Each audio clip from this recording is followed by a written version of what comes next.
welcome to today's live talk. So today I'm going to be talking about the Babyn Yar massacre. Indeed, I'm going to call it Babyn Yar, which is the Ukrainian form. I decided some time ago, in fact, that I wasn't going to use Russian for things that relate to things which happen in Ukraine, and so I'll try and refer to it as Babyn Yar, although I may occasionally refer to it as Babyn Yar. This was the largest massacre of the Holocaust. There are those that say, well, what about, for example, the Enterfest, the Harvest Festival killings which took place in Lublin? Well, that took place over various locations, and not just in Majdanek, but also Travniki and Poniatowa. The closest massacre of so many people that I can think of is maybe those happened in the same month, in September 41 at Mykolaiv. But also that wasn't in one location. You can go today to Kyiv, and you can see this very nice park that's been built.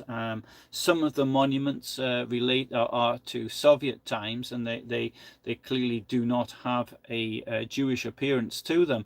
But those which have been built since the liberation of Ukraine, after the end of the Soviet Union, they more concentrate on the Jewish aspect of the location. The location at Babyn Yar, though, wasn't just on this one killing, although as bit horrendous as it was, 33,771 people. There may have been as many as 100,000 people actually killed at this location. This was done largely by Einsatzgruppen, or Einsatzkommando, I should say, Einsatzgruppe C, Gruppen is plural, Einsatzgruppe C, Einsatzkommando 4A, but also there were other people involved as well. I mean, and the 74-year-old Major General Kurt Eberhard, he's sort of a traditional officer who'd been brought out of retirement. But there's also another thing, was the propaganda company 637. They arranged for the posters to be printed, although I think that they got somebody local to actually translate it. And there was the Army engineers, which had to cover up the traces of the crime. Now, if you go there today, in fact, I've got video of it. This gully where it's what's left of it is not particularly wide. It is quite deep, but it's not particularly wide. You can see, though, in photographs of it, that it looked like really wide, like a quarry in 1941. Now, first of all, there was what the Wehrmacht engineers tried to do was to hide the crime that had committed there. So that was the first thing. But in, I think it was 1961, there was a major disaster there, which had been caused by human error, where water was attempted to be pumped into the Dnieper river, slurry rather than water, and it ended up not going where it was supposed to go, and it flooded the site and took a number of people with it as well. And so it just does not look as it did do. Babyn Yar, however, is within the confines of the city, and if you look at a map from 1941, you'll also see it was in the confines of the city then. The city's sort of grown more since then. Kyiv, like many places like Moscow or Paris or even London, has got a ring road around it, and it's well within the ring road of it. And in the case of Kyiv, it's more like an inner ring road, not so much like the M25 or the Boulevard Périphérique, but like in Moscow, you've got these three ring roads. It's more like one of them. The other person I think worthy of mention that certainly did have, is Field Marshal Walter von Reichenau, who's also had something to do with it. What I could do is maybe give you a quick overview of what happened at Babyn Yar, and then I'll come on to the talk. Now, the thing is, what I've had to do is, I'm going to try and do is to sort of condense a rather large thing I prepared on this. And but I hope in condensing it that I don't make it too condensed that it ceases to be understandable, and I do have a little bit of that fear. It would be better, of course, if I had a map for something like this, unlike yesterday's where I could sort of just talk away. Here I really do need a map to show things and what the situation was, because a lot about what I'll talk about here is military. Okay, but so to come back to Einsatzkommando 4A, commanded by Paul Blöbel, the first killing it did was on the 27th of June 1941 in a Polish town being occupied by the Soviet Union of Łódź. And then they continued murdering people as they moved forward. Now, this Einsatzkommando was behind the 6th Army, the German 6th Army. That's the same 6th Army which would the following year, or 1943 really, be wiped out at Stalingrad. Kyiv was captured, I think it's fair to say, on the 9th of September 1941. Almost immediately, you had two Obersturmführers from the Einsatzkommando 4A, that's August Hefner and Adolf Janssen. They said that they wanted to kill off the Jews in the city. The excuse that they used was the fact that a number of lots of buildings had been booby-trapped. And General Kurt Eberhard was designated the Kyiv city commander. He met with Blöbel, Otto Rasch, Hefner, and others on the 26th of September. And then it was there that it would appear that they decided to kill the Jewish population. On the 28th of September, Sunday, around 200 posters were put up around Kyiv, which ordered the Jews of the city to report to a specific location. And the location gave them to believe that that they were about to be moved out by rail. And it does, however, have something very, very specific about it, because in German you would say all Jews must, but the word that is used in both Russian and Ukrainian is Židi, which is a negative word. It's like the word for Jews in Russian is evrei, and so what it says is this negative word, like yids or something like that. And so all yids must report. Now, there's two possibilities about this. It could be that the person who wrote it is trying to warn the future victims of what might happen. Or alternatively, we have to remember the anti-Semitism that existed in the Russian Empire. Okay, during the communist period, there may be that there hadn't been this official anti-Semitism which had existed before, but you have these hundreds of years since the extension of the Russian Empire into parts of Poland in the 18th century, and then you have all of this anti-Semitism which was official. The pogroms which were organized centrally from Moscow, or Petersburg, I should say, from Petersburg, by the Tsarist authorities, which took the lives of tens of thousands of people. And this gave up until then, the largest migration of people at that time. That was from Russia to, above all, the New World, to America. And so that is why today there are so many Jewish people in the United States. They come almost entirely from places which are Russia, not entirely, but almost entirely. So either one, the anti-Semitism of the Russian Orthodox Church, or indeed it was a warning. I don't know. So anyway, they were told also to bring documents, money, valuables, warm clothing, bed linen, etc. And anybody who doesn't obey this order will be shot. and so 33,771 people responded to the call. They were murdered over a 2-day period. Once the killing was completed, the Wehrmacht blew up the walls of the ravine, and it was said later that Blöbel, this has appeared in, I think this appeared in that film, what's it called, Holocaust, 1976. So Blöbel's driving past the site, and there's disturbances in the ground were noted, and this caused Blöbel to make a joke about that being his Jews. Now, to come back in time. So, in the Second World War, the Blitzkrieg strategy, tactics, meant that the people who were planning battles, planning the invasions, weren't interested in capturing cities. This is clear why, because you want to avoid house-to-house fighting as much as possible. Could be assumed that you enter into house-to-house fighting, you enter into a war of attrition, you're losing your advantage, you always play to your advantage, and in this case, the advantage that the Wehrmacht had was based on two factors, that's speed and technology. And technology, above all, is in radio use.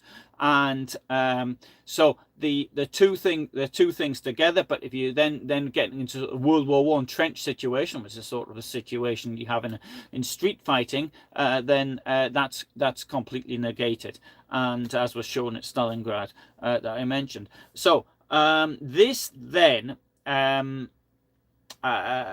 left a problem as what to do with cities. Now, as far as the communists were concerned, the communist mentality meant that cities were to be defended because they were prestigious objects, and in many cases, so they were destroyed as part of a scorched earth policy. I did a video about the capture of Lublin in 1944, and what happened in the capture of Lublin in 1944 was that Stalin, he got across the Bug River, then he pushed the tanks forward, despite the fact there's no infantry backup. This cost huge amounts of material and lives of tank crews, but Stalin of course didn't care less. But the point there was to get the prestige target of Lublin, and this mentality was different. Now, as for the Western Allies, that they gave up cities. For example, Paris was not defended; it was abandoned. And this was the normal way of dealing with things. Another thing the Soviets though did was, when they realized they couldn't hold on to a city, they destroyed it as much as possible. Now, for the German planners, they had to think about 3 places above all. The largest 3 cities in the Soviet Union were Moscow, Leningrad, and Kyiv, and maybe even the 4th city, Kharkiv, as well. Now, Leningrad should have been the first city to have been captured, and you can have a look at the map and see how far they'd actually advanced, say by the end of June, and you can see that they're well on the way to Leningrad by this time.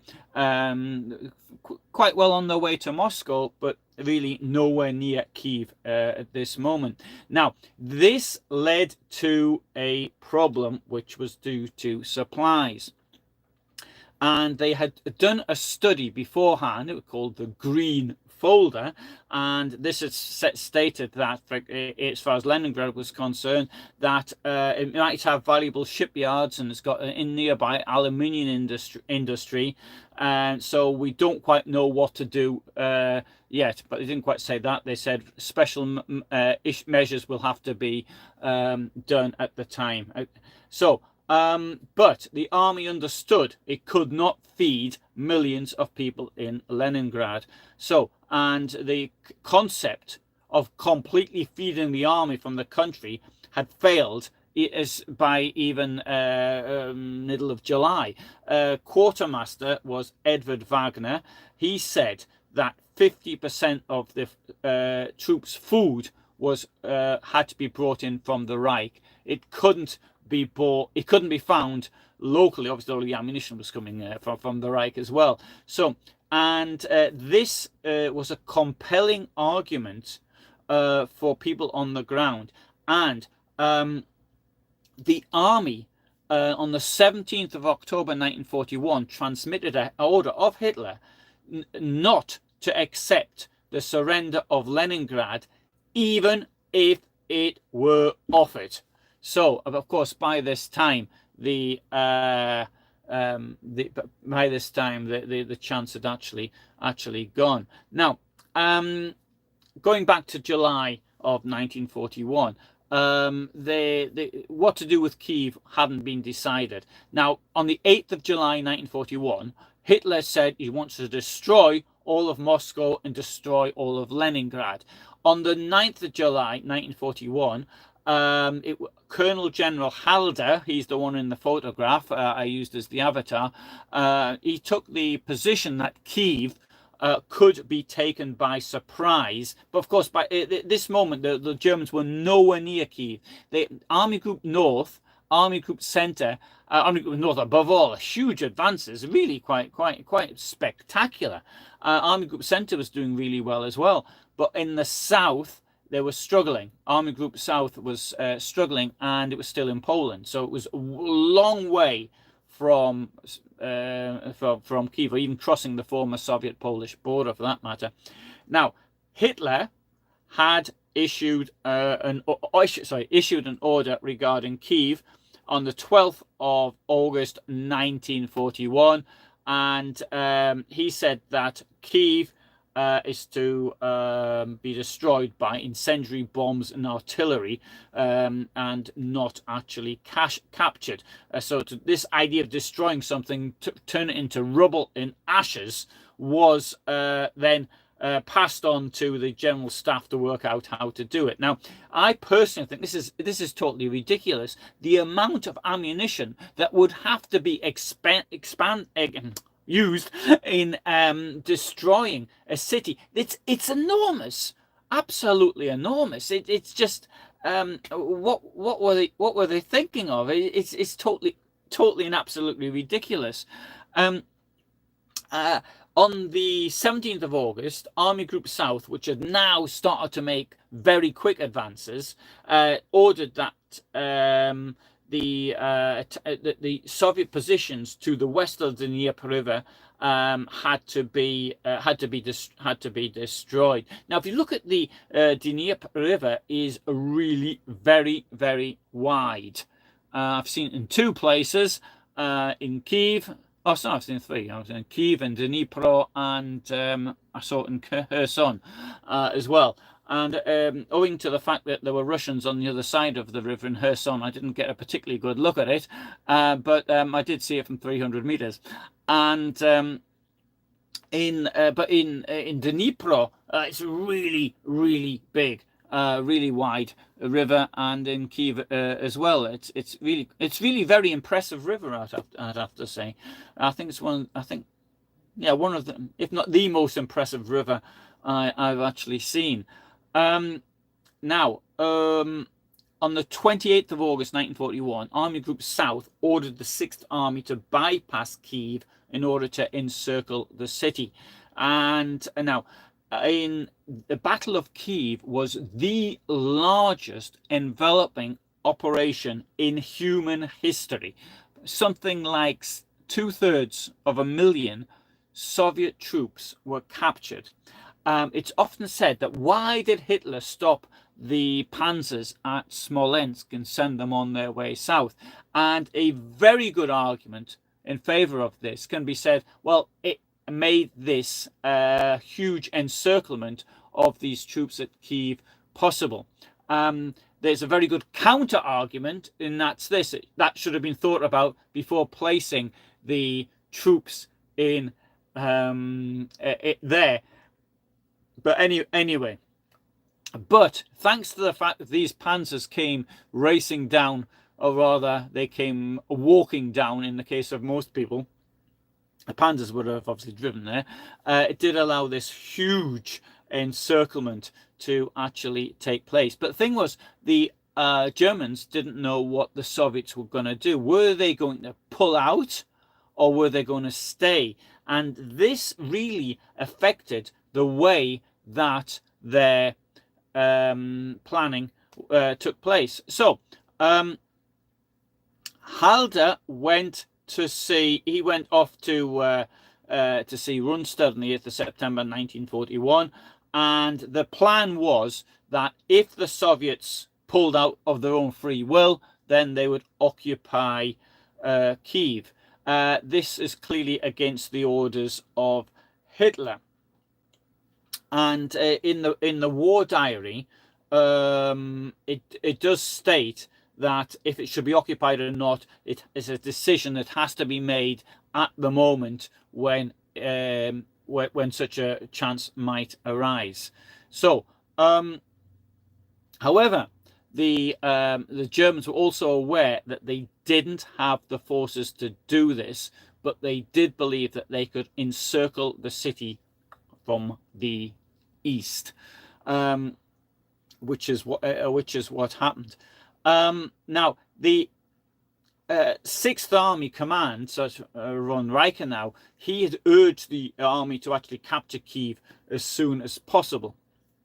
And the problem was, because of this big river, there were small bottlenecks of these places where the Germans could actually cross the river, and this was a major supply problem for them. And because of this, it just really made the supplies even worse than it had been. Now, on the 17th of September 1941, Reichenau urged his troops to start to advance into the city, and the military situation by this time had changed. The 27th Army Corps was attacking Kyiv from the other side, from the east, and the Red Army had to pull out as best it could. But I mean, it couldn't really, because by this time it was actually surrounded. And Germans, of course, were very disappointed in finding that none of the key bridges were left standing. It was around this time as well that the fate of Leningrad had been decided, that and causing these arguments between Hitler and Halder. Now, Halder wanted to actually capture the cities, and Hitler said, no, destroy them. And right, so the initial German units who went into Kyiv, that happened on the 13th of September, they were advanced very, very slowly in, and this again against Hitler's orders, and this I think is highly important, because it was Hitler on the 12th of August 1941 who said that the Kyiv shouldn't be captured. Indeed, actually, in Warsaw in 1939 as well, they advanced to the gates of Warsaw, so to speak. There's a when you drive in today from the southwest, you've got a place, a big signs where you can see how the tanks got there, and you're almost in the city centre. And so, but it would seem that they didn't want the troops to go into Warsaw, believing it could also be destroyed by artillery fire. So Germans actually entered Kyiv, and what happened? 24th of September 1941, there were a lot of booby traps set off, many of them, lots of them. You can see it on the newsreel that they made. You even had the camera out filming. Maybe, I don't know if maybe for the camera they actually blew the building up themselves. I don't know, but the fires, and they killed many people, including a German general who was killed by it. What does this prove? It proves, well, if you're the Nazi mentality, that Hitler was right all along. It should have been, it shouldn't have been captured. It should have been destroyed at a distance, and the army was wrong for trying to take the city. As a result, this put an end to any objections about what to do with Leningrad and Moscow. And indeed, when the army, the 6th Army, got to Kharkiv a little bit later in the year, it initially started to bombard it rather than to capture it. So that is number one reason. Or number two reason. You've got two reasons there for Babyn Yar. You've got one, you've got the problem of supplies, and the second reason is you've got this the place being blown up by what's it by booby traps, which are actually going off. Now, the economic planning is something which I also think is really very important, but because it doesn't make any sense. The idea is that the occupiers could leave the population to starve, but who do they think is going to do the work? And this is I don't want to go into the general plan East now, but it's this is when they talk of they've got the population in places like this. Well, we can't feed them, so they're going to starve. The reason that the Germans had to feed the population is because they've upset the normal supply routes. I mean, at the moment, nobody is feeding anyone here. The reason is because you can just nip down to the shops and buy things yourself. It's not the responsibility of the state to feed you. You do it yourself, and you do it using the mechanisms which have been provided for by the system. And this is something which is certainly wasn't understood by these Nazi planners, who just thought that they could allow people to starve, forgetting that the people who will then starve, if they are dead, it upsets the entire economic framework. Same thing happened with the Holocaust. When they took the Jews away, they took the people who fixed the agricultural implements away. So therefore, the agricultural implements were not getting fixed. And so therefore, food production dropped. It's normal supply logistics. I don't like to reduce people's lives to such a state, but I mean that is that's the way it was. Now, following the capture of Kyiv, and you had the losses that Germans Hitler happened to the Germans. Hitler wasn't particularly very happy. So in particularly, there was two German units, 99th Pioneer Battalion and the Saxon Fire Brigade Regiment, and what their job was then to do was to try not only to put out the fires which had been started, but also to stop them actually spreading any also to stop them spreading any further. This involved the destruction of buildings. So they didn't want the fires to spread, so they knocked buildings down to stop the conflagration spreading. Now, to come onto the subject of Jews in particular, on the 12th of September 1941, there was a severity order was issued, and this said that pointed out the necessity of having very harsh measures to be taken against the Jews. And I think that by the time that they occupied Kyiv, they saw that the necessity of killing Jews, because they linked the booby traps with Jews and with communists. Now, to stop this happening in the future, they called for Jews and what they termed Bolshevik persons to be held as hostages, and to make sure that these things don't happen again. Now, there were arguments amongst the Wehrmacht themselves, and what person was attacked more than anyone else is Eberhard. I think he was attacked because he might have been seen as sort of an old duffer who doesn't really know what he's actually doing.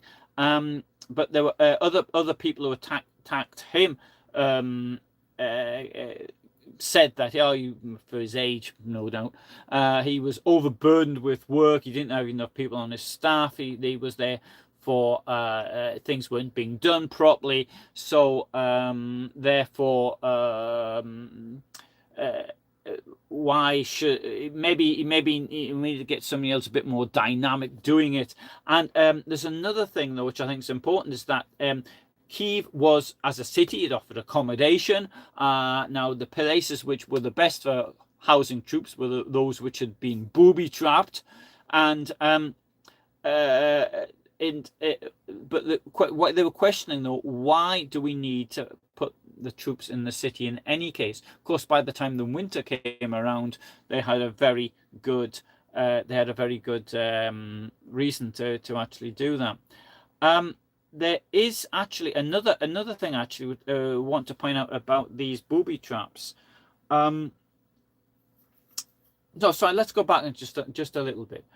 On the 13th of September 1941, von Reichenau issued an order concerning the treatment of the city, and he stated that troops could only stay in Kyiv with the written permission of the army until it had been made completely safe. So even 4 days before they entered or captured the city, then they were already expecting problems. Although this, of course, was based on Hitler's directive of 12th of August 1941. Now, in charge in Kiev for the Soviet 37th Army was General Vlasov, later to become famous for other reasons. And so he decided where the bombs, the booby traps, were to be laid. Now, when they entered the city, or when they captured the city, okay, 19th of September 41, there was some confusion amongst the German troops how to treat the local population. The biggest single problem was because 2/3 of a million Soviet troops had been in the area, then many of them would have changed their clothes and put on civilian clothes. So they came with the idea, well, any men of military age had to be arrested, and then they had to be questioned by local informants. Well, you can imagine how that must have been a huge job to do.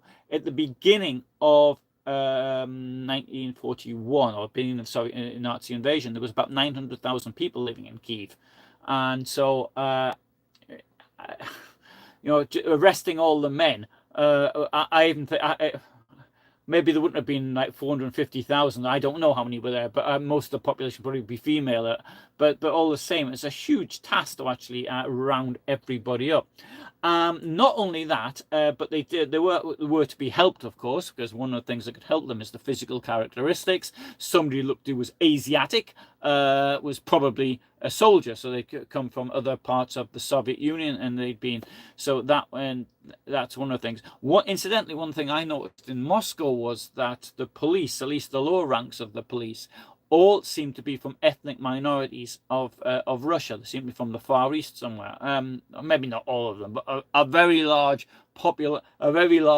percentage of the police seem to do that. Maybe it was just me just noticing it. I don't know.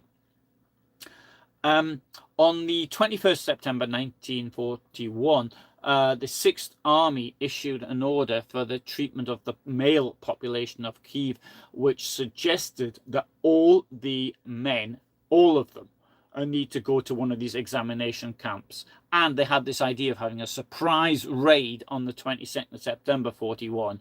And then they would decide if these people were soldiers in civilian clothes, partisans, released criminals, or even Jews. And then if one of these groups, then they would be taken to a gulag, a transit camp.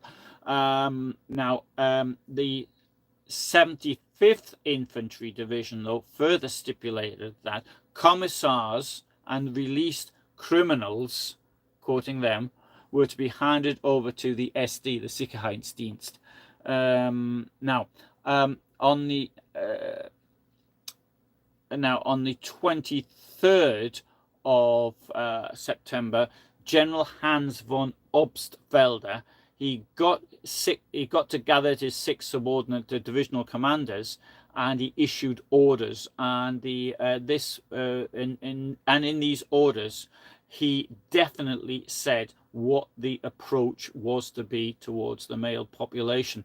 And everybody, all male Jews, were to be arrested. How they would tell the Jewish, no, I don't know. discipline amongst German soldiers must be observed, and the local non-Jewish population was to be treated without prejudice. But any prisoners captured needed to be put to work.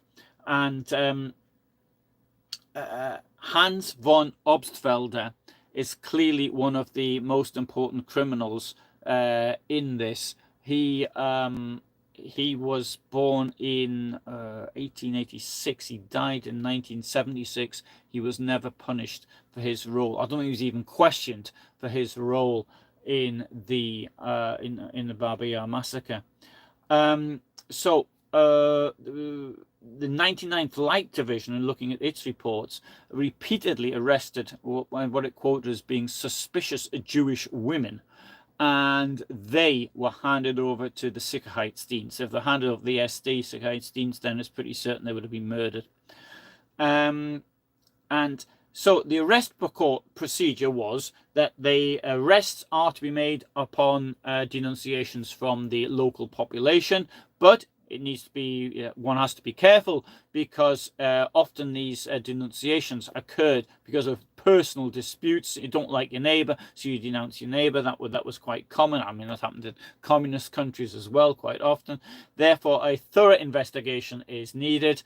And often, as in many cases, because there was a battle had been on there was a war, the city was a huge amount of people from elsewhere, and nobody ever likes people from elsewhere, and so therefore the locals were questioning what these people from elsewhere doing here, and so they could actually end up being reported.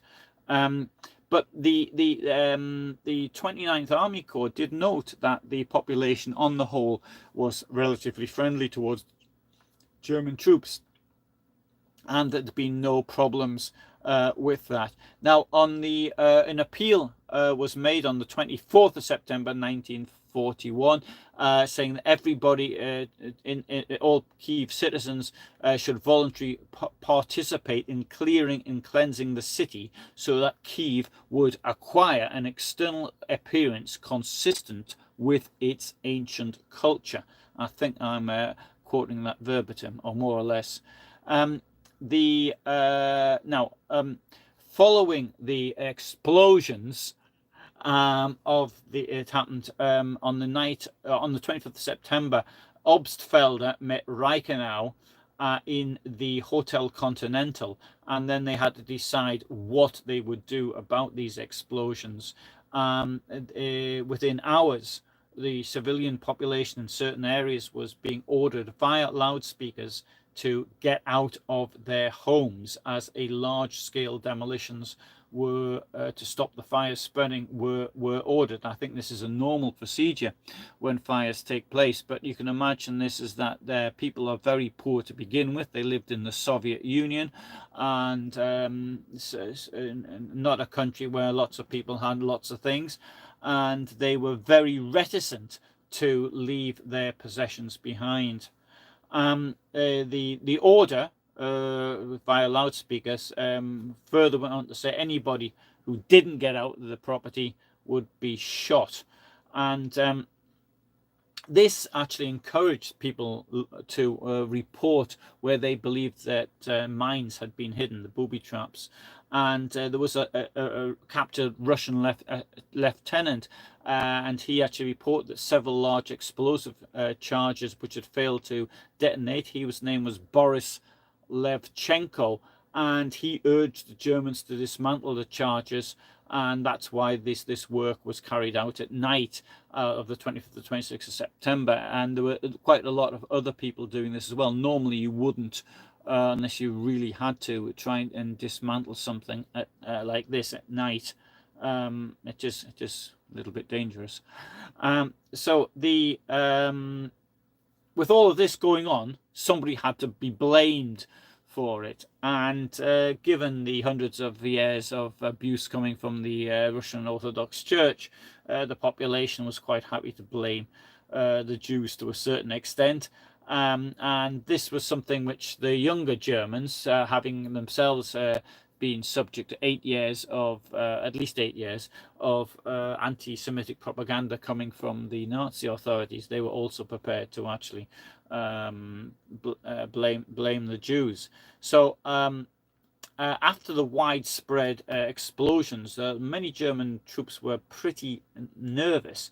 They were now expecting to find booby traps everywhere, and they didn't understand what was going on. Were these saboteurs, or were they partisans, or were these long prepared and remote detonated explosives? And so anyway, in an official report by the First Army Corps stated on the 25th of September that partisans and Jews were at work to intensify the fire as much as possible. The population also denounced people, above all, that it could denounce Jews or others that they didn't know, and this, to a certain extent, just reinforced the views. Obstfelder met Reichenau on 20th of September, as I said, and so they clearly, both of them, believed that this has something to do with the Jews, and they'd agreed that the Jews somehow had to be rounded up. On the 27th of September, Obstfelder met Eberhard, a Major General Zwickhoff, Major General Winter, and a Major General Gebauer. And this meeting, what they were trying to do was decide what to do about the security situation, and so this involved the engineers. But later, but also the secret field police, the SD, and representatives of the Reich Minister for the Occupied Eastern Territories and the Reich Commissioner for Ukraine were also present. And the purpose of this was to sort of decide what each individual German unit is going to be responsible for, and who was going to be responsible to stop these things happening in future, who was going to do disposal of the mines, and who was going to be taking care of the resting of the saboteurs and partisans. We don't know if anything was said about the Jews, but I think it was highly likely that this was actually brought up. Now, the main sources, which I should have said at the very beginning, for this are the Einsatzgruppe's own instant reports. We've got the report number 97, the 28th of September 1941, and we've also got information regarding Kyiv in report number 106 of the 7th of October 1941. And so this really does show that there was some assistance from the army. Now, the Einsatzgruppe report mentioned that in the first action there was 1,600 arrests, measures initiated to register all Jews, execution of at least 50,000 Jews planned. Wehrmacht welcomes measures and requests radical action. City commandant advocates public execution of about 20 Jews. Now, the Wehrmacht welcomed the planned measures against the Jews, according to what the Einsatzgruppe said later, namely, that's to say, the registration. But does this mean that they asked for the execution of 50,000 Jews or the execution of 20 Jews in retaliation? That is not clear at all. Apparently, the fact that the city commander had asked for, not demanded, the execution of 20 Jews was already considered extremely welcome, otherwise it would hardly have been mentioned, I think. It also is questionable why this was actually put in a report, particularly given that it would seem that a public execution of 20 Jews wasn't actually carried out. I think it's likely the Einsatzgruppe did want to show it had good assistance from the Wehrmacht for this. Now, until this happened, Sonderkommando 4A had never killed the entire Jewish community of a city. So it's trying to do this huge, taking the biggest city so far captured, one of the largest Jewish diasporas in the Soviet Union. So if we take approximately 900,000, I don't know the Jewish population was exactly, I think about 70,000 at the time, but they're planning, or in fact they did kill approximately 4% of the population in over 2 days. I mean, that is absolutely enormous thing to do. And it seems a bit ridiculous that they should even try and do it in such a way. Now, Bahol Blerbel had attempted to kill the entire Jewish population of Zhytomyr 2 weeks earlier, but that had actually failed. So why try it here? So it just doesn't make any sense.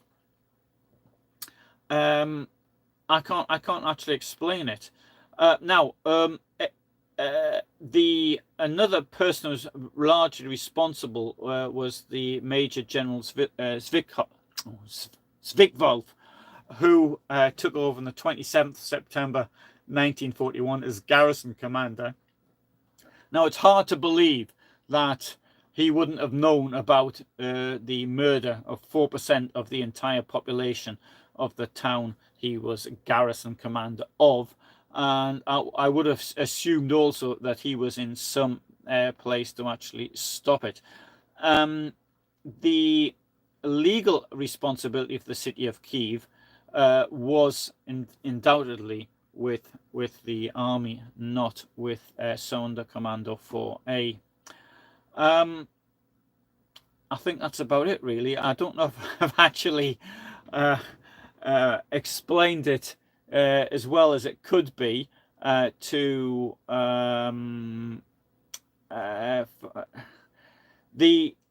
without the support of the army, this couldn't have happened. The army could have stopped it, but I don't think in that stage of the war it was particularly interested. Oh, it doesn't work very well. I'll turn this one here on.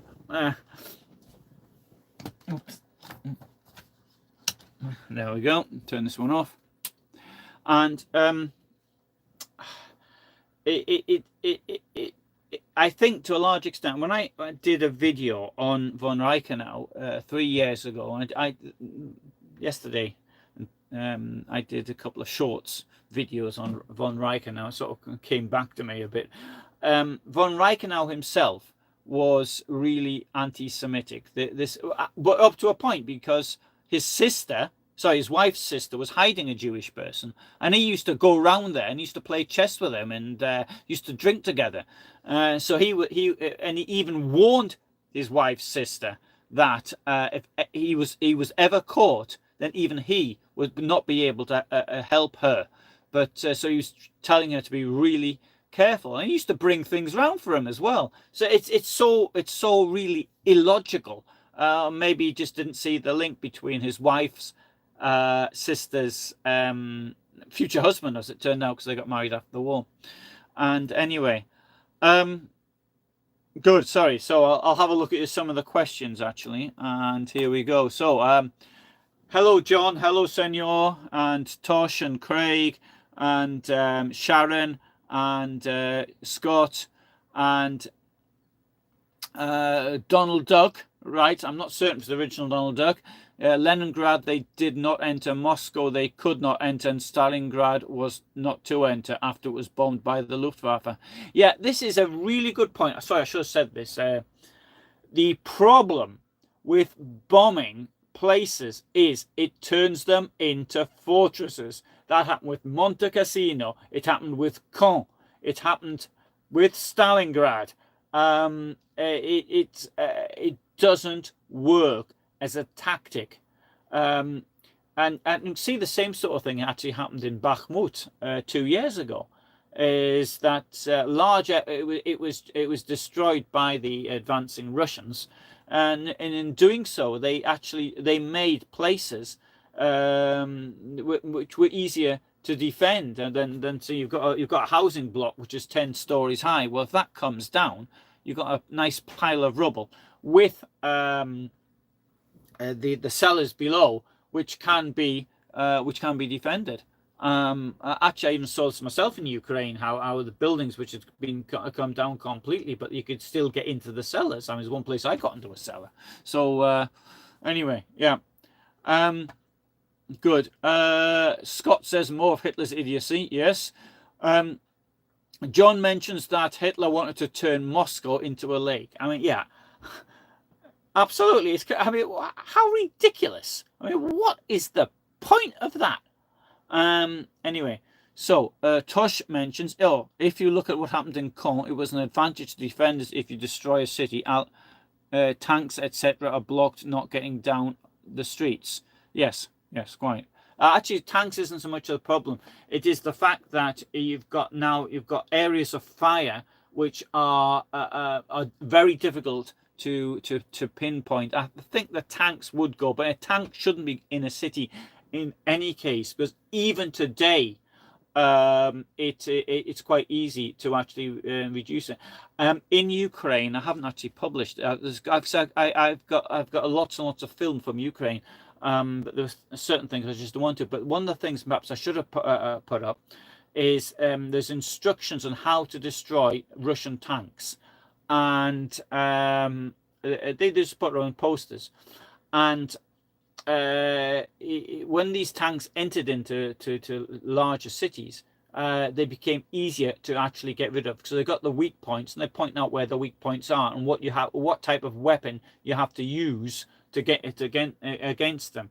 Now, if I come back to this Kyiv in 1941, the idea is with Blitzkrieg, you keep moving. With Blitzkrieg, what it is you pinpoint an area to attack and have overwhelming advantage in that one area. It doesn't matter about the rest of the front. You must have it there. You destroy the command and control by use of the Air Force or artillery, but probably by the Air Force, and then you get in through the rear like that. That's it. That's how it should be done. Right, so Donald writes, of 12 million German soldiers, only 4 million could attack Russia. The rest had to occupy Europe. That's why Hess travelled to Britain not to declare war on Germany. Yeah. I mean, one of the things which is often stated that was the Soviet Union did all the fighting, and there was far more. Yeah, the Wehrmacht took, I mean, 2/3, in fact, greater than that, about 70% of all German troops were actually killed on the Eastern Front. That's true, but when you start asking how much of the naval war was almost entirely fought by the Western Allies, the bombing was almost entirely, not quite, but over 99% of all bombing was done, strategic bombing anyway, by the Western Allies. And indeed it was to the Western Allies, the contribution of the Western Allies to the Soviet war effort was such that by 1944 they had the food which the Soviet troops had could have come exclusively from the West. Could I say, because I know that most of them didn't end up getting it. But these are things which in Soviet history, in Russian historiography, are now completely denied. I can recall this woman I met and ended up having an argument with her, so I didn't bother with her again. In Moscow in 2005, that about this very subject. The Soviet Union, let's not forget, was on the side of Hitler. The Second World War started because of the invasion of Poland by two countries, Nazi Germany and the Soviet Union.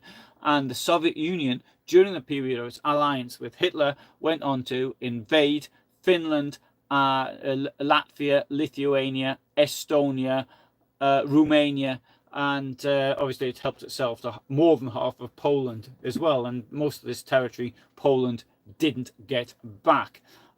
So let's put this quite clearly, that the blame for the Second World War lies with the Kremlin, despite the lies it puts out even today about its contribution. Okay, sorry. Anyway, right. So, hang on. I've got. Yeah. Was Halder tried after the war? No, he wasn't. Asks yes. Donald goes on to say, But if Germany had won World War II, then Britain, the US, would have had to face Germany with 12 million soldiers, which it didn't have. D-Day was just 300,000 US, Canadian, UK soldiers, 1944 July. Yes, but it's blitzkrieg tactics here. You attack in an area with an advantage of at least 5-1. On D-Day, the attack was the advantage was much greater than that. But this is a really good point again, because had the British and French not given Czechoslovakia to Hitler at Munich, or to give the Sudetenland, then the Czechoslovakia, which had been the main armaments producing areas of the Austro-Hungarian Empire and had a very strong military, this military was gifted to Hitler.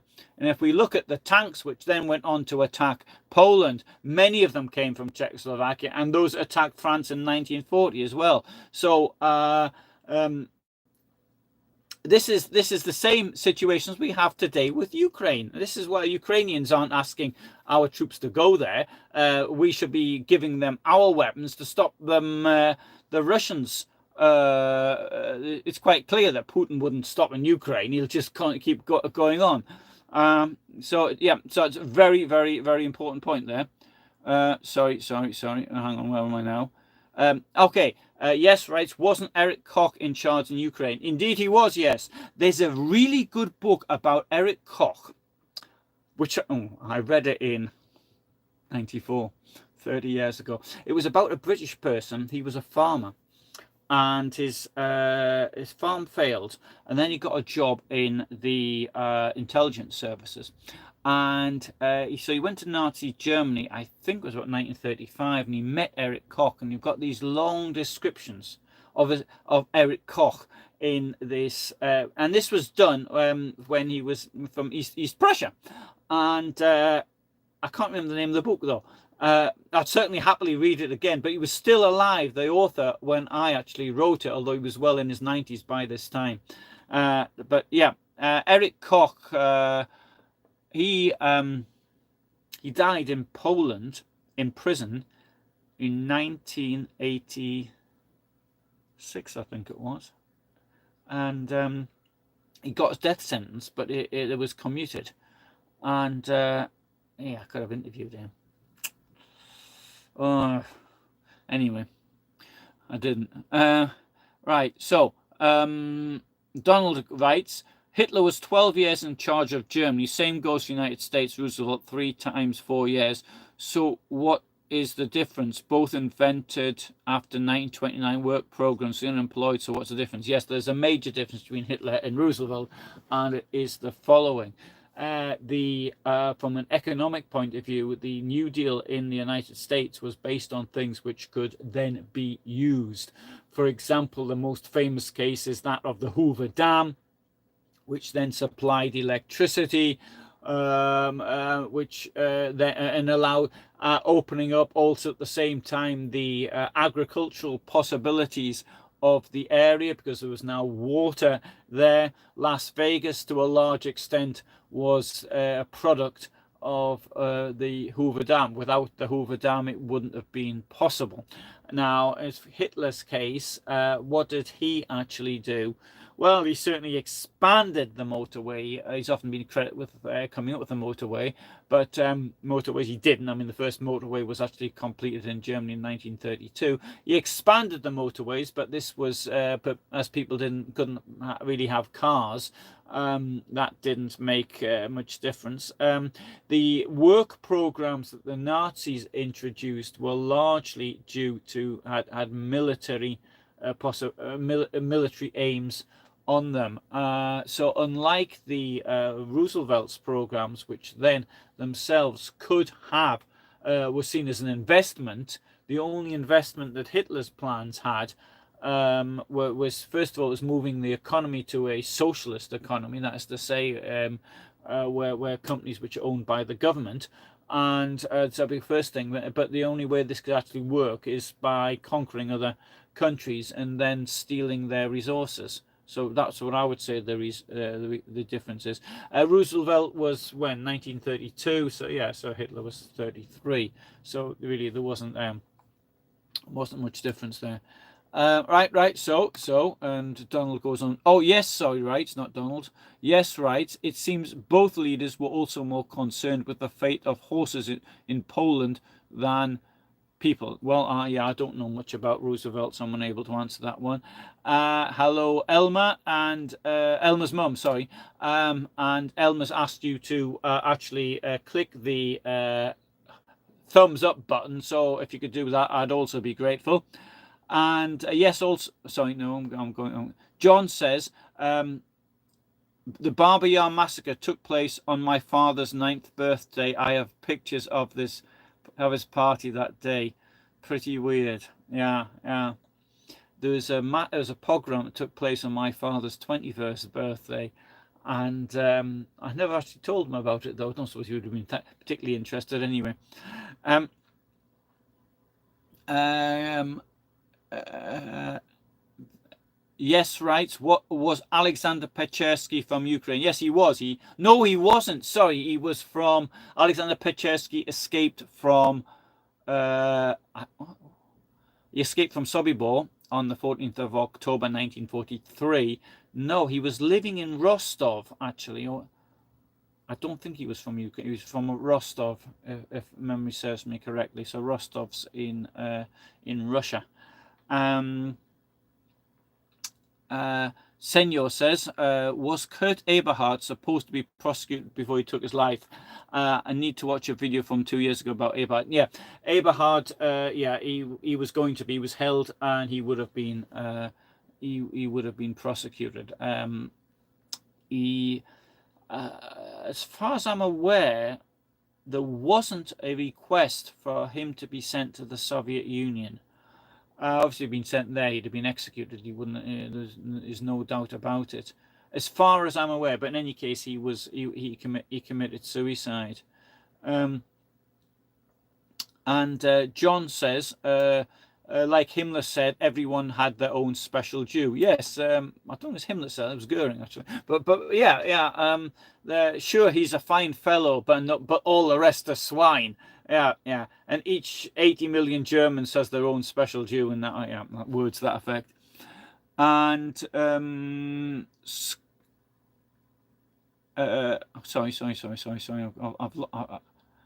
Scott says, I thought Heydrich. No, I think it was Goering. It was Goering. Yes, like the presentation, thank you. Yeah, Hitler had Dr. Bloch. Yeah, Hitler said about Dr. Bloch, he said, if all the Jews were like this, then oh, can't remember the quote. If all Jews were like this, then they would all be wonderful, or something. I can't remember. But it's important to get the exact quote, the exact words. Yeah. Yeah, Tosh mentions that what they did was to create bottlenecks. Yeah, sure. And one of the problems with all military advances is trying to avoid bottlenecks, particularly in now we've got nuclear tactical weapons, because a tactical nuclear weapon, if you have too many people in one place, then that can actually destroy everyone.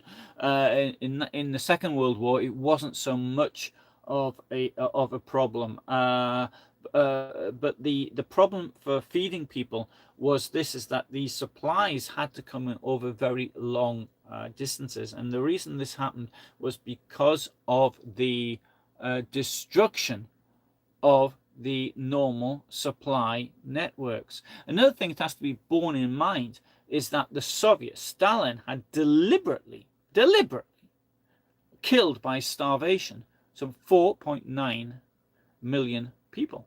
And that in itself is mainly in Ukraine. Well, it's today Ukraine, but there was also Ukrainian speakers in areas such as the North Caucasus, which were completely they were victims of genocide. And there's as far as I'm aware, there is no areas of the North Caucasus that speak Ukrainian any longer. They were wiped out as a deliberate act. sorry, I said 3.9 million people killed in this way. I mean, it's absolutely horrendous. And these, the fact that this had been done, stealing the food of these people, which is done as the deliberate policy. And once more, it's like Stalin didn't think, if I kill these farmers, who's going to make the food for me next year? This never entered their minds. And anyway, all right. Scott mentions 300,000 Dodge 6x6 trucks, 2,000 locomotives, and a lot more. You know, a locomotive, how difficult it was to produce. It got so many moving parts inside, and these were things which I think had to be. This is handmade, effectively. It wasn't like cars that could be put on production lines, I believe. I don't know about the production of locomotives, but I believe they were incredibly expensive things. And the fact that, you know, they got these 2,000 locomotives, the Soviets, and then they claim very short time that they got no assistance. I mean, it's horrendous, in my opinion. Here's a good one from Scott. He says the Red Army rode to Berlin in Detroit steel. Yeah, very well said. That's a good one, that one. So Tosh says, my history teacher said that if the Nazis had not killed fighting-age Jews, they would have had a bigger pool of soldiers, but the Nazis were the Nazis. Yeah, yes, yeah, sure. If you've got, in the First World War, Jewish population approximately just under 400,000 people. 100,000 were in the armed forces. 12,000 died, and so that of the male population, more than half were in the armed forces. And this is the death rate, which is much greater than other sections of the population. And I accept the argument that the amount of people involved in murdering Jews was proportionately low. It wasn't that many people, you know, for the death camps themselves. They were run by about 100 staff from Sudetenland, Germany, and Austria, and aided by the Soviet POWs. But it was a very small amount of people in the death camps. And so, of course, you had the infrastructure, but even the infrastructure itself, these police units and the ones that rounded people up in the ghettos, that there wasn't many people involved in this. But we can also see, though, other things, that at times when the supply situation was really horrendous, but for the army, if you take, for example, like Stalingrad or the things of this nature, but they still had the resources to murder the Jews. And is that the murder of the Jewish people was, I believe, more important than winning the war. This was the number one thing. If you look at the situation, above all, in 1944, when you've got with the Hungarian Jewish population, but the Soviets only not so many kilometers away, almost on the Hungarian border, but they've got the resources, the trains, to take these people from Hungary, or parts of Czechoslovakia being occupied by Hungary, and take them to Auschwitz. It's it doesn't make anything. And then you've got what I said earlier about, if you remove the population who are part of a supply chain, the whole supply chain breaks down. Again, something that they just didn't understand. Mind you, there's lots of politicians who don't understand that either. So, but anyway. Right. Oh, sorry. I went too fast. Oh, sorry. I lost my place. Okay, here we are. John writes, Russia was involved. the murders carried out by the Soviets meant that Russia being involved in this Nuremberg trials was pretty weird. Yeah, it is. It's such this hypocrisy in a way, as that you've got the one of the interesting cases was a like Katyn massacre, which the Soviets put in the original indictment, and it was German von Gersdorf, I think it was, who persuaded. Yeah, I've forgotten his name. Robert Bob, whatever his surname was, I've forgotten. It'll come back to me. It'll come back to me before I finish, I bet. Bob, the American prosecutor, to take it out of the Jackson. Oh, yeah, thank you, Jackson. Yeah, you're gonna and he to take it out of the and they did, and then the Soviets didn't complain, knowing full well, of course, that they knew who was responsible for it. So Scott mentions that the French could have ended the Hitler regime in 35-36. Yeah, but the French were in such a state after the First World War that they wouldn't do anything without British support. So I think to a large extent that the fact that Hitler got away with so much was due to the British government. But at the time, what was believed, oh, these poor Germans, they were so badly treated by the Treaty of Versailles, people having a sort of second think about it, and I think that was part of it. I think, oh well, he just first of all the Tsar, which was occupied. Well, so what, they voted for that. The remilitarization of the Rhineland, but well, what difference does it make? It's only part of Germany anyway. Just allow one thing at a time, one bit after another, after another, after another, until it was too late. The time to have done something was Czechoslovakia in Munich 38. I mean, even by this time, Britain and France and Poland did nothing to support Austria in March of 38. This is why, I mean, the history which repeats itself. We have this situation today with Russia, which is the same. This is the problem, just the same. It's the same sort of ideology. And thing is, okay, Putin's taken, 25 years he's been in power, whereas Hitler, he'd only been in power 6. But it's the same basic ideology. Anyway, so John brings up the subject of the Grand Coulee Dam in Washington also. Yeah, I'm sure, no, the New Deal was all over the place. I just used that one as the first one that came into my mind. And Scott mentions that the comparison between Hitler and Roosevelt's not a good one. FDR had his flaws, major ones, but come on, okay. And John says, that dam was the largest in the world at the time. And because John is from Washington State, and oddly enough, says John, Roosevelt saved capitalism. Scott says, Scott thinks that John might have got the facts wrong, but so long not on topic. Okay, so yes says. I think it's a good point coming up. Roosevelt interrupted Jan Karsi's report of what was really happening to Jews in Poland to ask about the fate of horses. At best, Roosevelt wasn't listening. At worst, okay, right. Sorry, I missed the point there. Okay. John mentions that PBS had a really great 6-hour-long show on the Holocaust 2 nights ago. Wow, 6 hours. Well, congratulations to them for that.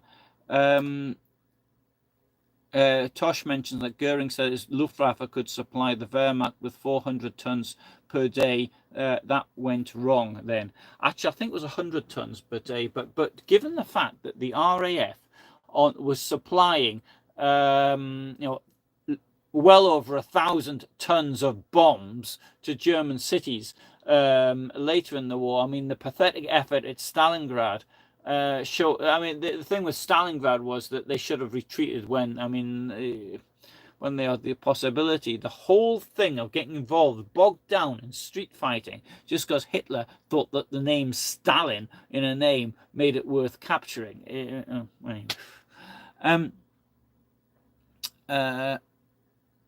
Luftwaffe managed less than 200. I think it was less. I think it was closer to 40 actually.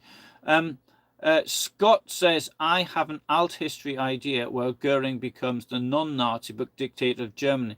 He had the charisma. Yeah, I attended a conference. It was for the 50th anniversary, I think, of World War II breaking out in 1989 in London.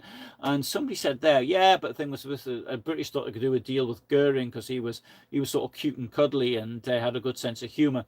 And of course, I mean, Goering, he comes across really, really well. I mean, most of the others just don't know. None of the others. Oh, no, Baldur von Schirach, maybe. But the others just don't come across it well at all. This was the thing about Goering. He had charisma. Like Putin's got a lot of charisma. He's a very charismatic person. But Goering, he was a very bloody person. I mean, it was Gestapo was his work. To a large extent, what happened to Jews after Kristallnacht. It was him who sort of possibly, it was on his note paper that the word final solution appeared for the first time. So, good. Hello, Dolls in Tucson, Arizona. I haven't been there. I've been to Arizona, but our friend there in Tucson, and I was going to Tucson, isn't it? I can't pronounce it now. Anyway, whatever. And I didn't get there. And Scott points out that the NKVD did Katyn, and right, so it was on PBS, the 6-hour show with no breaks. Yeah, I think. I do like a break, and PBS is by far the best channel in the United States. I think it's really good. In UK on Freeview, which is we've got PBS America, and they do really good programs. I can't see them now because I'm not being Aiden, but it's super. I think, although there is adverts in it in the UK. Yeah. John makes the point pretty clear that Goering didn't want war. Yes, I'm convinced of that as well. That Goering didn't want to get involved in the war. He was having too much of a good time. I think he possibly realised. And John points out that ruin his opulent lifestyle. And Scott says, I'm not romanticising the man. He was a thug and a murderer. I find him the most interesting of the top Nazis by far. The one who might have taken a different path. Might. In capital letters. Okay, yeah. I think so. Yeah. I think that Goering's family actually were. His father was the governor in Namibia, and even today there's a Goeringstrasse in Windhoek, I think. Or maybe it's not called Goeringstrasse anymore. Maybe it's called Goering Street, but whatever. Named after his father, not after him. So it was Landsman Shoah was shown on PBS. Yeah, that's really good. The thing is, these areas shown in Poland, the place. Well, you've possibly seen them in my videos anyway. But the around Chełmno nad Nerem, Kulmhof. Sobibor around there, but this is what Landsman's done is he's got it from the this is the late 70s, early 80s. So he was in Poland 78 and 79, and I used these video when I was in Treblinka last summer, and in the evening I sort of sat there watching the outtakes because I found them on YouTube. And but there was even one person who was in it I actually talked to. And there was somebody else though who was by this. He died, but I recognised him because the family brought out the photographs to show me. And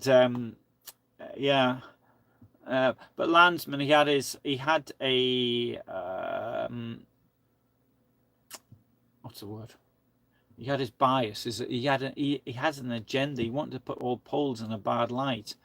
And for example, there was something he filmed. They told me they did this in the village in Treblinka, that there was somebody there had been drinking, so he made sure he got this drunk person in the film. And I don't know if this came out in the final version, but it was he went out of his way to actually get it. Mind you, there was a couple of people he interviewed in Treblinka, and I thought that because the translation was incorrect, because okay, so the translation was coming from Polish, and it was going, the lady was translating in French. Unfortunately, in the United Kingdom, we've got the subtitles, so I could hear the French very clearly, and I could hear the Polish. And both, I've got a degree in French, and I've spent half my life in Poland, so I don't have any problems with either language. And so the I could hear, and well, she got that wrong, and I thought this the translation put in a worse light. But when I spoke, a friend of mine, Michael Tregenza, who was writing a book on Bauschutz and Christian Vierte, absolutely brilliant historian, and so we used to spend a while ago now, but 25 years ago in the summer, we'd go out and we'd go visiting places and things like this, and we'd look for people who were old, and we'd do this type of thing, we'd do an interview. And anyway, so he'd actually, these two characters he'd met, and he said he'd never met such evil people in his life. So as it turned out in this, they turned out to be quite Landsman portrayed them as they were. Oh, sorry, I have to go back again. Is Shaw worth watching, says Scott? Yes, it's brilliant. It is the most important documentary evidence of the Holocaust in Poland, I would say. I think it is really, really good, despite the things I've said now about it. But the effort that he went to, there are some people I think, well, you could have got him, you could have seen him, you could have found him. I mean, that's easy enough to say. But I think, I mean, you can see when he's sort of driving around Treblinka and it's raining, and he said, "Oh, go and ask them, go and ask them," to the lady who's doing it, and it was him more than anything else. I saw this in the mid '80s. No, it must have been later than that. Sorry, it must have been about 80, 88, I think it was. I think I saw it, and I mean, this that sort of really encouraged me to try and do things. I think it had me for sure. I wouldn't be doing this now. I mean, I was interested in it beforehand, but it would not have given me this impulse to actually do it. Now, last year, well, longer than about 2 years ago, I was contacted by people who are doing a documentary on the death camp at Helmond nad Nerem at Kulmhof. And anyway, so we went round there last May. We were there around there, and they came and picked me up in Łódź, and so we went round there. We met the priest from the church. Now it's Helmond nad Nerem. The people were initially taken to a chateau or country house. I don't know, probably a better word. And they were murdered there, and then the bodies were taken to the forests, and then they were buried initially. Then bodies were burnt. And a second period was in 1944, when they were killing the people from the Łódź ghetto, and so there they were left in the church, and the church still stands. Anyway, the priest, he was very nice, and he's watched some of my videos. He's made comments under them, and he allowed us in, and he got out we saw the photographs, and I'm not very good at recognizing people, but my friend was doing this documentary, and he said, "Oh, there's that person and that person and that person." I was sort of looking at it very closely, and oh yeah, maybe I can see that now. And but this idea of trying to follow and to follow up on Landsman all these years later. These places don't look the same any longer. Poland has changed completely. And when I spent 9 days in Treblinka last year, and it completely changed what when I initially started filming there, and it was different. And I've got all this film material, but the film material isn't very good. And I'm hoping there's going to be some kind of technology. So it's really shaking and all the rest. It isn't like today that well, it's my fault for not just standing still and talking, standing still, because I think the spoken bits of it are really quite good, even though I did it myself. But the what isn't any good is the film. The quality is awful. And in some cases, I did a video about Sophie Scholl and in the university, and I used the film I filmed in Munich, whatever it was, 2008, and but even with the shaky bit, I put a stabilization, put it in black and white, and I thought it came out quite well. Sort of gave an eerie feeling to it. But it's really a pity that I was in this area, and it's now, because there's a lot of European Union money's come into Poland, and you've got really the infrastructure in Poland is really very good roads, bike tracks, the tourist infrastructure is really super good.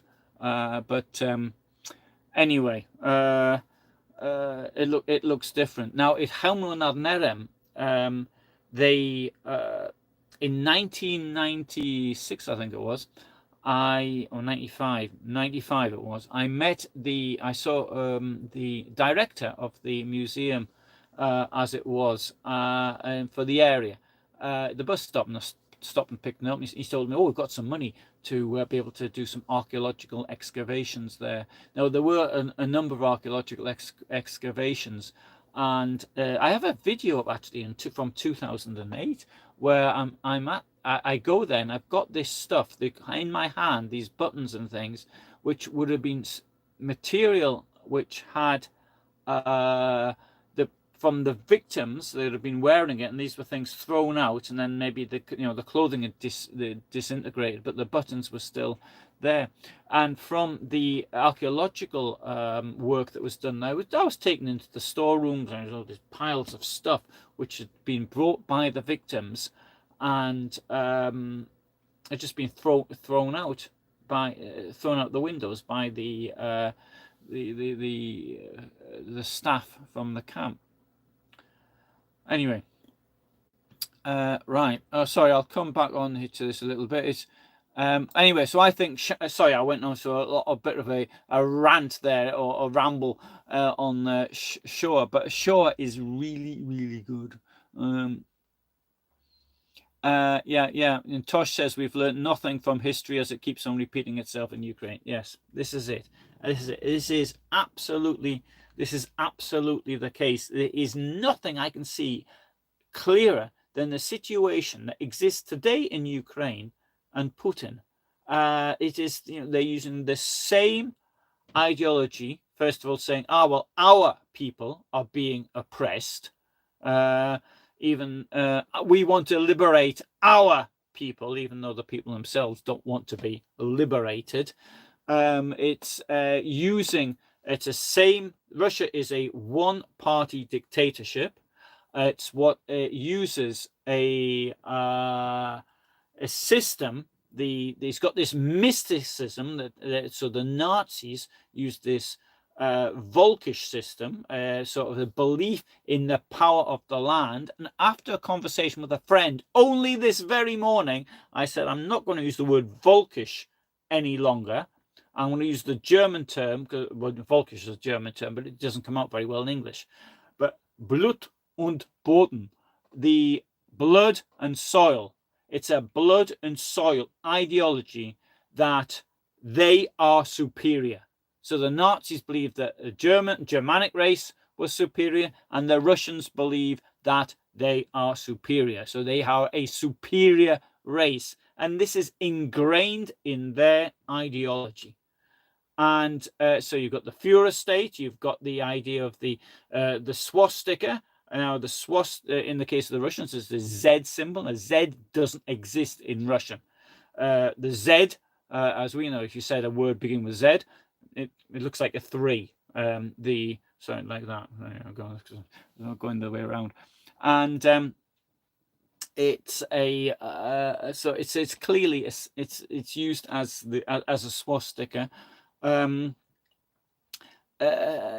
the idea we've seen these so-called philosophers, like the Nazis had their philosophers like Rosenberg and Dietrich Eckart and others, and they've got their philosophers like Dugan and others who put forward the idea that they have to exterminate other races. And that, I mean, having said the Nazis never said this publicly, but some of these philosophers have openly stated that they have to exterminate the Ukrainians. And so you've also got, for example, sort of the Lebensborn, which was practiced by the Nazis, which was the kidnapping of children, largely from Poland, Czechoslovakia, and maybe even the Soviet Union, to become Germans.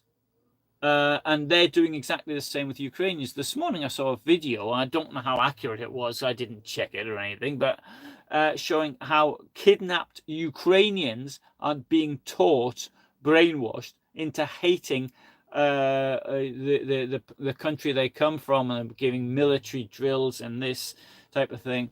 Russia is a highly militarized society. And it's not militarized in the way. So the United States has got lots of people hanging around with guns and things, but they're not. It's not in the same way. In Russia, it is the people are trained. The kids are trained with this patriotic or nationalist agenda that they're superior. They're given guns. And they're trained how to use them. And I see I mean, there are differences, because Russia is a kleptocratic state, and whereas Nazi Germany to a large extent also was, this was more of an accident because they had power, rather than Russia being like Russia today, which is it's based on the idea of theft. The society is based on the idea of theft. So you've got these incredibly wealthy oligarchs who are stealing from the Russian people and then sending the money abroad. And now in the Ukraine war, for example, stealing things from Ukrainians. But the fact of the matter is that most ordinary Russians will not benefit from this at all. Whereas the Nazi system, this came as once they had power, they were able to actually certain people stole from the system, but it didn't come about as a deliberate plot to try and steal. At least I don't think it was. Anyway, good. Right. So yes, right. Sorry, I came off the point again. Goering was by far the most intelligent. John writes that Goering's father also ran Haiti. Don't say how that was possible, John, because Haiti was, I don't know, he might have done. But Haiti was independent from about 1805, I think it was. And so I don't know that. Okay. So, Sic Semper writes, Von Paulus was in Russia in 1937 to observe their military exercise and reported back to the OKW, or the OKH, I think you mean, that a protracted war with the Soviet army would spell disaster for the Wehrmacht. Are you sure it was 1937? I know Paulus certainly was in the Soviet Union, but I don't think it was 37. But anyway, yeah, you might be right. And did his father have command? Scott asks, did his father have command of von Trotta? Sorry, Scott, you're going to have to ask that question again because I don't understand. Yes, Sic Semper mentions OKW. OKW is, you've got this word often used. OKW means the Oberkommand. What's that mean? High Command. The High Command of the Armed Forces. Is often, actually, W is often the Wehrmacht is the armed forces, but it's usually used in the sense of the army. But the High Command of the army is OKW. KH. So yes says about Shoah that he hasn't seen the whole thing, but it's incredibly important. And John says, yes, I agree on Paulus in Russia. Tosh said the prosecutor is still alive. He's about 99. No, Tosh is dead. I know you're thinking of, but he died. The one you're thinking of, he was 105, I think, something like that. The square outside the prison at Nuremberg, where the trials took place, is named after him. Right. Oh, I've lost it. Sorry. Benjamin Ferencz. Sorry, I didn't say the name. Yeah, 103 was it? Okay. Yeah. So Scott says that they knew the war, that the Soviets were out producing them in tanks and aircraft, for example. Yeah, it's a very interesting thing about Hitler. Went to Finland in 1942, and there's a tape recording made by the Finnish intelligence of his voice in the conversation. This is said to be the only existing voice recording of Hitler where he's using his normal voice. He was quite softly spoken, and I don't think it is actually, because I think there's a couple of others. But other than that, Hitler says in this conversation in Finland, he says, if only I'd known they had so many tanks, I would really have not have, I'd have thought twice about attacking them. And I'm pretty certain he did know. I think it was the poor performance of the Soviets in Finland, also to a certain degree in Poland, that convinced Hitler when the time comes, it'll be an easy victory. Benjamin Ferencz, so John mentions. Yes, right. Is there a book I can recommend on Viet? Well, as far as Mike's, there isn't. No, sorry. I actually did read Mike's book. Well, sorry, it wasn't written. I read it in Word format. It wasn't published. I got a very advanced version of it on his book on Belzets. As far as I'm aware, still it hasn't been published as yet. I've seen his notes, but no, I can't. Not yet. Viet. Viet's a really, really curious character, though. So he a criminal police, and then he ended up running. He was noted, though, even as the criminal police, for the use of violence. Apparently, there's people in Stuttgart, murderers, who would actually confess not only to what they were being interrogated about, but other murders the police didn't even know about. And this violence, Mike believed, was caused by his allergies. So he had allergies, didn't have control over them, but they somehow produced this violent reaction. I can't explain this from a medical point of view. And anyway, so Sick writes, von Paulus, sorry, I'll say Semper, that sounds, because Sick means, I forgot what it means in Latin, it means something. Von Paulus was not a leader, he was a logistician, not a military strategist. Yeah, to a certain extent. Yeah, I think that's true. And Semper says that Halder was weak. And okay. Yes, says the landscape of Shoah remains in my mind, everything neglected and raw. Yeah, that's a really good way of putting it, because that's the way it looked.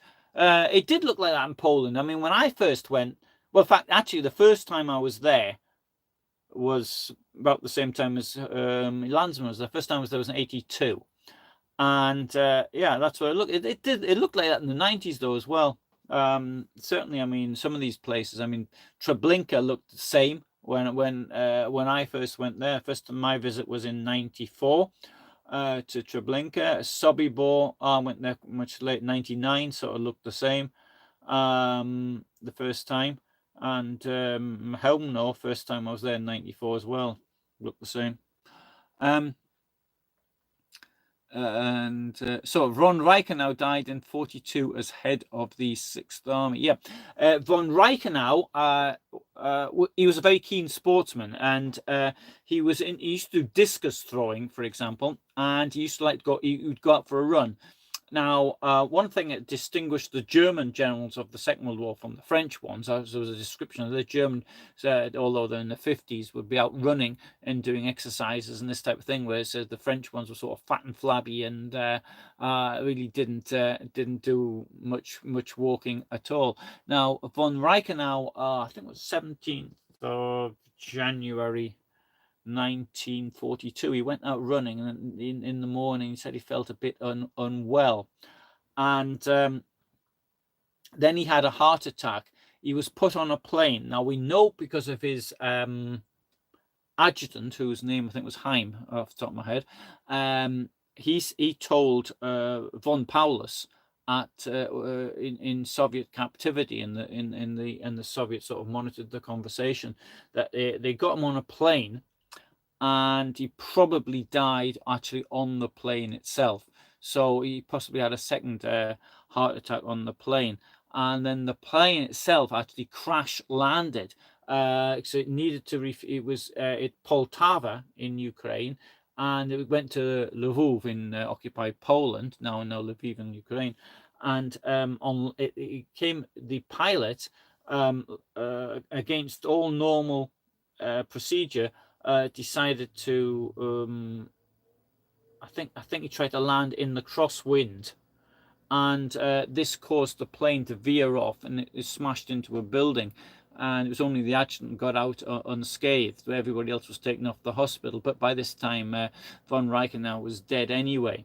And it has been said he was killed in a plane crash, but I think given the evidence of the adjutant who was there, that he wasn't actually killed in a plane crash. It was a heart attack. It could have been caused by the fact that he was out running in -20 or whatever it was there. So that could have assisted the heart attack. I don't know. Mind you, when you look at him in photographs, he's 57, but he looks a bit like he was 77. Anyway, good, right.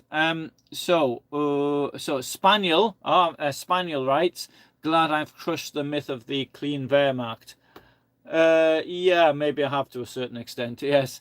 And okay, sorry. So we got here that Semper says it wasn't an aircraft accident. Oh, he says it was an aircraft accident. No, it was a heart attack. I'm pretty certain it was a heart attack. The aircraft accident, because there's another story that he actually was taken to Lviv hospital and he died there, but he died on the way. But it wasn't the aircraft. Well, I suppose it might have been the aircraft that gave him the heart attack. That's always possible, isn't it? John writes that Landsman had interviewed people at Treblinka who'd seen the camp in operation. Yes, no. I mean, I've interviewed people who actually saw the camps in operation as well. And in fact, I do have an interview with somebody from Beaujets. Was the although it's in Polish. I'll have to do something about that one day. Scott says, before the war, the SS was uncertain how the Wehrmacht would react to murdering Jews. They needn't have the Wehrmacht were enthusiastic participants. You know, I don't think that's entirely true, to be quite honest. There were some people who clearly wanted to do it, and I think I think you'd get these people anyway. Not in that. Bear in mind that you get some kid who might be 18 years old in 1941. So he was 10 years old when Hitler came to power. They'd had all of this anti-Semitic ideas, and there was somebody who wrote. He was out on a date with a girl, and the girl was called Charlie. It was a man's name, but never mind. And she was Jewish, and he said that they were out in the countryside, and he'd taken her out there for doing whatever he wanted to do with her. And there were people shouting these insults. They couldn't tell that she was Jewish because neither of them looked Jewish. But it was shouting, Juda Veracha, and these insults, as though it were a greeting in the countryside. And this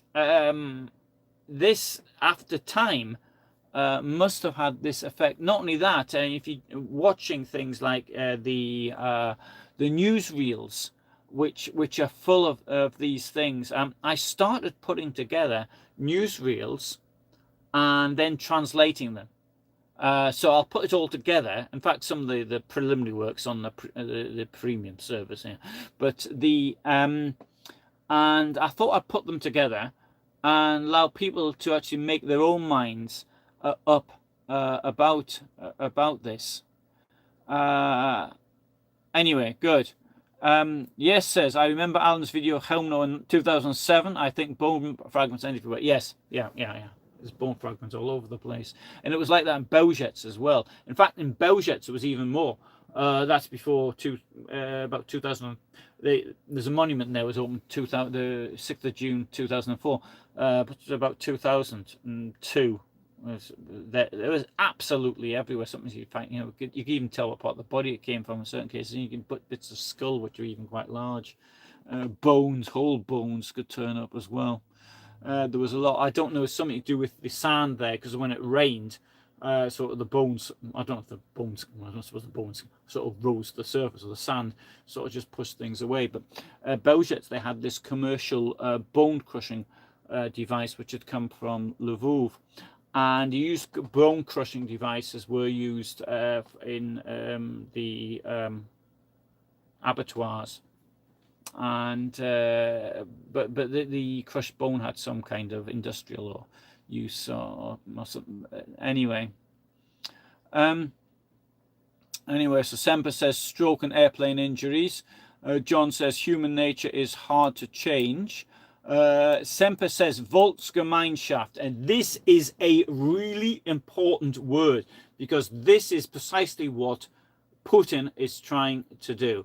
A Volksgemeinschaft. Volk, people, Gemeinschaft, community, a people's community, into which some people are excluded, and those who are excluded are the enemy. And in the case of in Nazi Germany, obviously if you're Jewish, you're outside, but in the case of Russia and Nazi Germany, if you are opposed to the regime, you are not part of this Volksgemeinschaft, and therefore you are automatically an enemy. Okay. Scott says he's old. He will pass from the scene soon. Who are you referring to there, Scott? Putin or me? Yeah. John mentioned that Slavs were on Hitler's list also. Yeah.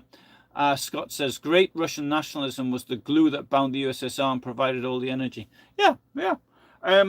Very strange thing about Stalin was this. Stalin couldn't speak Russian as a child. He learned it later. Indeed, at his school, he went in Kutaisi in Georgia, there was a strike when they were forced to learn Russian. So this had been, what, in the 1880s, at the end of the 1880s. And they did what they could to the occupier. And Stalin, at some time in his life, I think it was the 1920s, he stopped speaking to certain people in Georgian and started speaking to them instead in Russian. I mean, this is a really odd thing to do. Now, I have been in situations where we've used a foreign language so that everybody could understand. And so you've got a situation, I might have a friend of mine who's British, and then for example, a person is from Poland.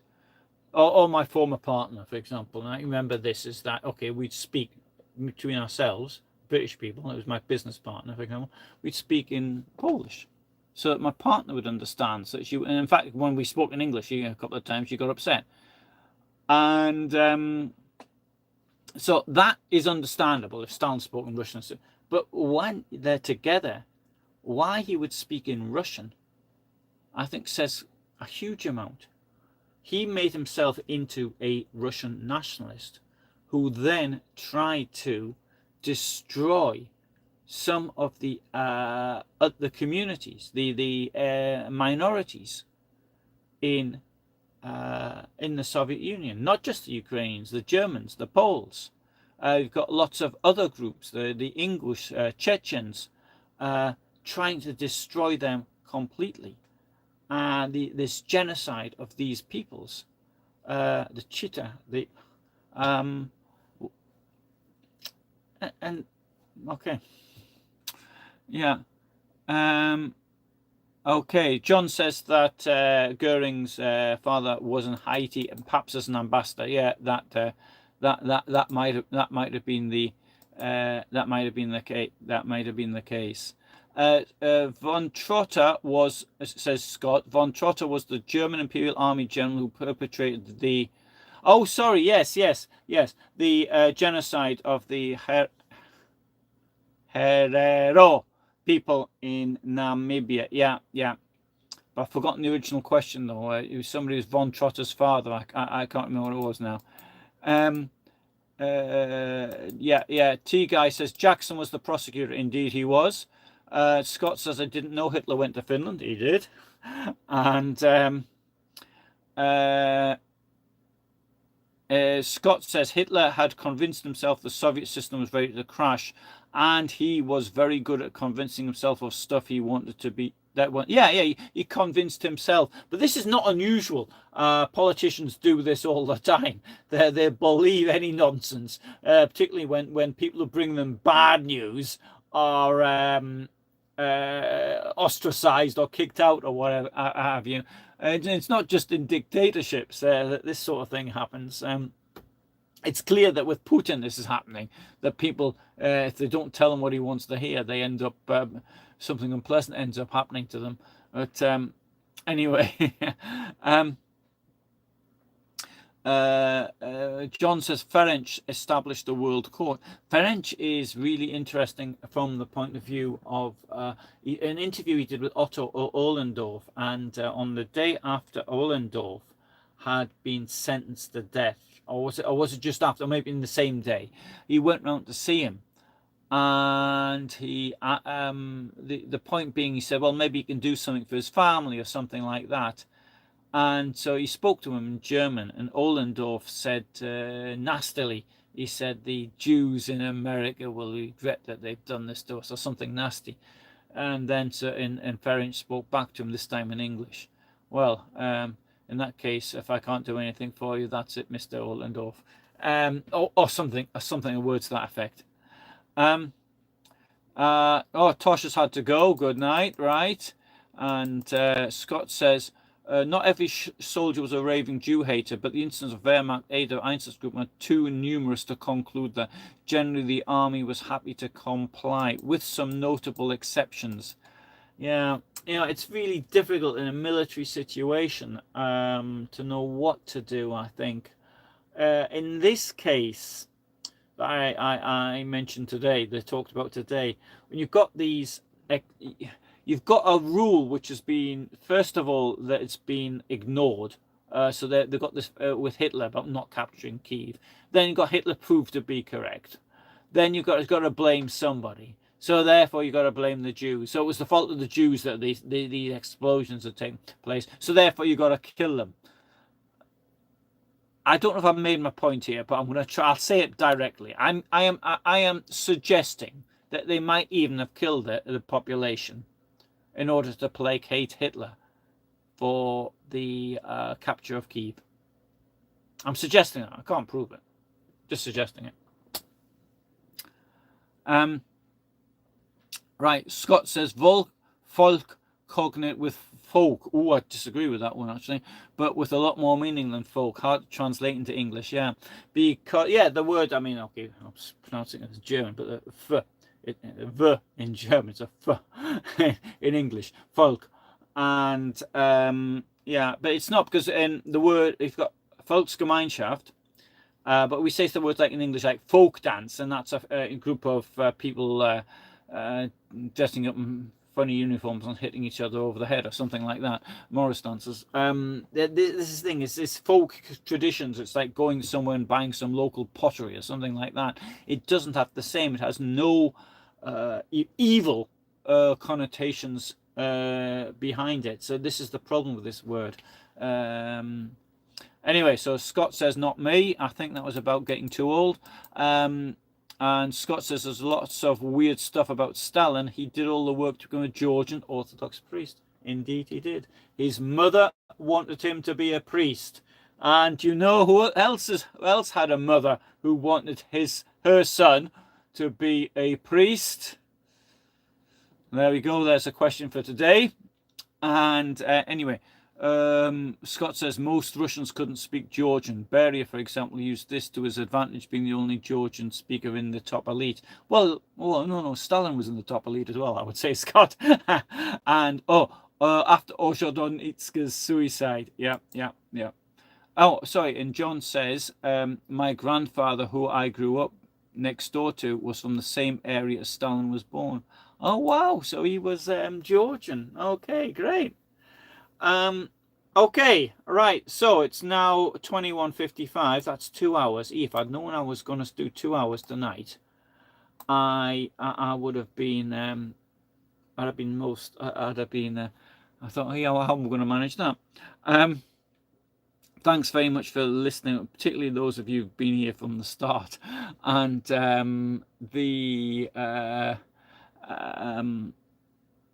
anyway, sorry. Thanks. Anyway, that was good. I thought this was going to end up being really bad, actually, because I don't have the props. You know, if I've got a map and I've got a stick, I can say this, and this, and that makes it easier. And another thing, I've got to sit here, more or less calm, and I just know I'm not going to sort of move my legs around a bit because I sit cross-legged, even if I don't sit with my legs on the floor. Reasonably, that is for protection on my back, and but after a while, it gets a bit. My legs get a bit sore, and so I do think I try to move my toes around.